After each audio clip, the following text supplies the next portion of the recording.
Ekibiina ekirondoola ebyenfuna ebiva mu bulimi Agricultural Business Initiative kitegeka olukungaana n'ekigendererwa ekyokulaba nga bakuba ttooki ku kyetaagisa okukolebwa okwongera okutumbula ebyobulimi.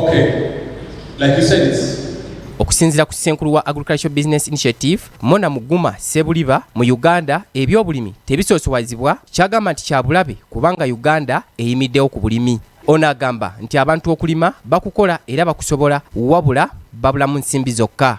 We have over the last 3 years supported the sector with 17 billion, particularly on the agro-industrialization segment through silos, through coffee washing stations and hullers, and we have committed a further 10 billion currently to continue the support towards industrialization of the sector.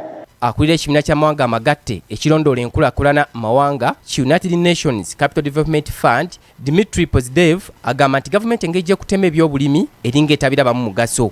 If you look at the dynamic over starting from 2012, neighboring Rwanda was lagging almost twice behind Uganda in terms of labor productivity in agriculture.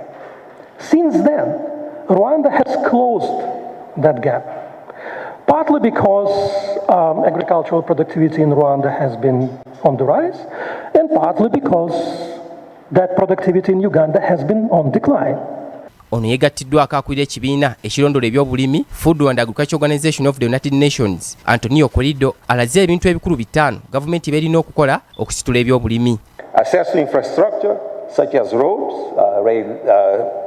railways, energy, particularly electricity, but access to water, that is a fundamental and a limiting factor in agriculture production, addressing the communication issues, but also to see how these are provided at the lowest cost.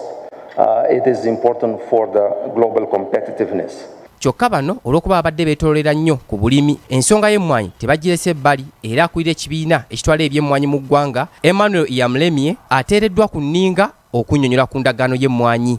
Twagala kulaba nti ekirime kye tutunda ebweru kirina erinnya lya Uganda nga si erinnya erikwatagana n'okugamba nti omwandi gwaffe gugenze mu nsi ate nga bagutwala mu Vietnam coffee oba Brazilian coffee. Eyimiriddewo agamba nti bo ng'ekitongole ekirungamya ku katale k'emmwanyi tebayinza kukola nsobi yonna naddala okuteekawo amateeka ku mmwanyi nga tebeebuuzizza ku balimi. Teeka lya National Coffee Act era twebuuza buli mulimi wenna nakati regulations zetujjeemu kati tuzitwale eri abalimi basooke bagonjoole bamanye nti akawaayiro kano kasobola kutukwatako katya.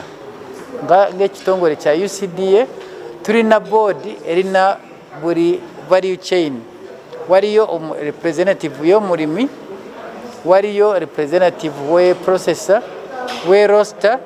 Wano munnansi wasigala yeebuuliza kwani omutuufu eyali wakati w'okukola endagaano eno nga bwe yali alina okwebuuzibwako abyesamba. Titus Jemba, BBS Telefina, Ageesigika.